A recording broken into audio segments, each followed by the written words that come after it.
Hello বন্ধুরা, welcome back to my mini blog. কেমন আছো? আশা করছি সবাই ভালো আছে, সুস্থ আছো। আমিও ভালো আছি। আবার অনেকদিন পর একটা ছোটো ব্লগ নিয়ে চলে এসেছি।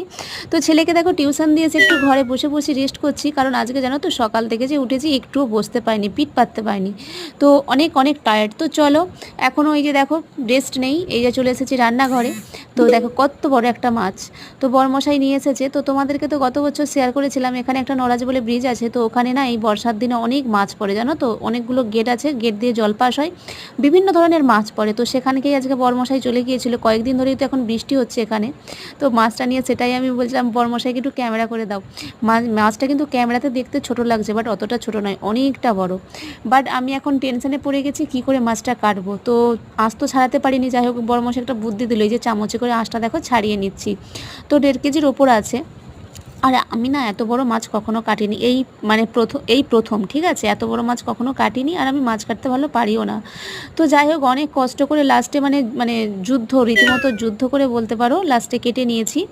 মানে ওই শিং নোড়া সব কিছু দিয়ে আঁশটা আগে সমস্ত ভালো করে পরিষ্কার করে ছাড়িয়ে নিয়েছিলাম, কারণ মানে বটিতে, এই বটির কাজ নয় এটা, ঠিক আছে।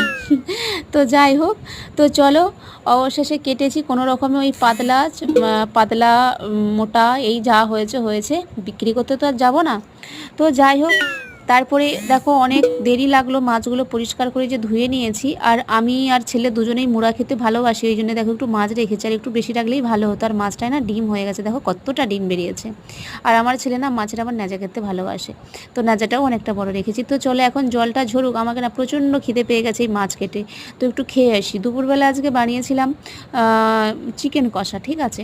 তো ওই আলুটা দিয়ে বড়মশাই মুড়ি খেয়ে গেল, আমাকেও দুগাল খাইয়ে দিয়ে গেল, কারণ আমার যেহেতু মাছ কাটতে ধুতে অনেকটাই দেরি হলো। তো এই মাংসগুলো ছিল, সেগুলো দিয়ে দুটো মুড়ি খেয়ে নিচ্ছি।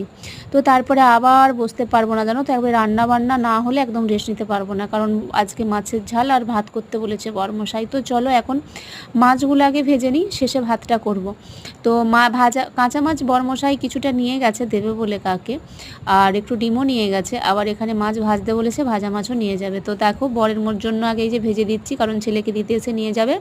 তারপরে একই সাথে আমাদের বাড়ির জন্য মাছগুলোও ভেজে এই যে বান্না দিয়ে দিচ্ছি, ঠিক আছে। তো চলো, তো শেষে ভাতটা বসাবো।